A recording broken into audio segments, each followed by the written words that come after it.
ومن مصر إلى الخليج وريادة الفنتك أناقشها مع ضيفي في الاستوديو السيد غودفري سوليفان الشريك والعضو المنتدب في مجموعة بوسطن كونسلتينج جروب.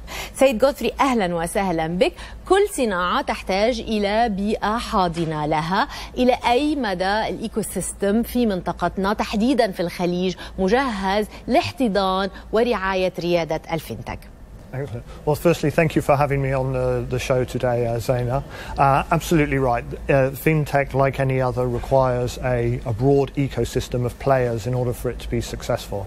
I think key to the region, and we're seeing the beginnings of Fintech, is the venture capital and the investors who are willing to put their money behind Fintech opportunities, the entrepreneurs who are willing to bring them to market, and crucially, the right regulatory environment that can foster the development of fintech. كيف ترى عملية تطوير هذا الهيكل التنظيمي الذي يمكن أن يرعى هذه الصناعة؟ Globally, we see lots of innovation from the regulatory perspective. So if you look at the Bank of England, they have set up a fintech accelerator to bring and foster that ecosystem. There are discussions in Saudi, in the UAE, around moving in that direction. And so certainly there's the appetite from the regulators to help develop this and to help at the end of the day bring these fintech offerings to consumers, because the drive in fintech is very much consumer driven. أثناء قيامنا بعملية البحث لاحظنا بأن الأرقام قليلة جدا عن منطقتنا. ما أهم الأرقام القليلة عن منطقتنا وماذا تقول عن ازدهار هذه الصناعة؟ Indeed. Within BCG, we run something called the Fintech Control Tower, and we track 8,000 fintechs globally.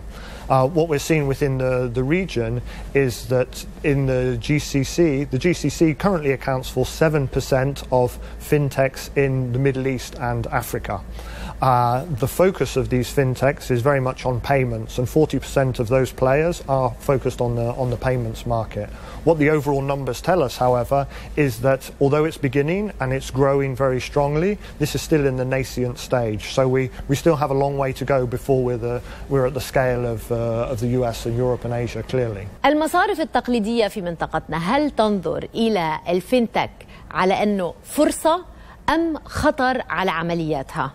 So there's a range of reactions that we're seeing. Well, what increasingly is coming to the fore is we're seeing banks looking for partnerships and looking to within the existing regulatory environment work together with fintechs from outside the region and bring them to the GCC, and alternatively work with some of the existing players in the market and begin to bring them to their customers. It's a very competitive banking environment and everyone's looking for that edge. So I think we're going to see a model more orientated towards the partnerships.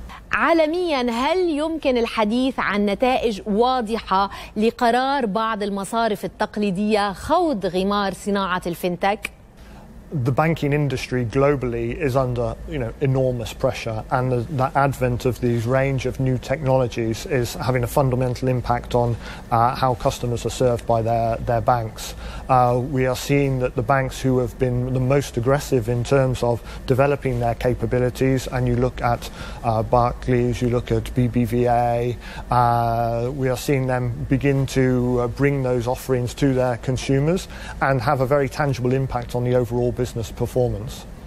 إذا سألتك أخيرا عن أهم الاتجاهات في عالم ريادة الفاينانشال تكنولوجي ماذا تقول لي؟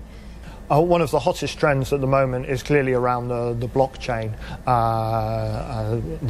technology, and how that can potentially save significant costs for banks, how it can have a large impact on the post-trade settlement from a capital markets perspective, from a potentially a payments perspective for consumers in the longer term.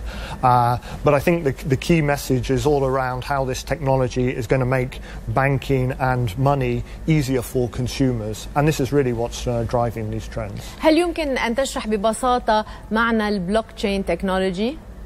It's around having effectively having a ledger which is distributed and accessible to multiple different parties. It's the technology which underpins Bitcoin, which has lots of troubles, but if you separate the underlying technology, there's lots of opportunities for the banks and financial services companies. السيد غودفري سوليفان الشريك والعضو المنتدب في مجموعة بوستون كونسلتنج جروب، شكرا جزيلا لك.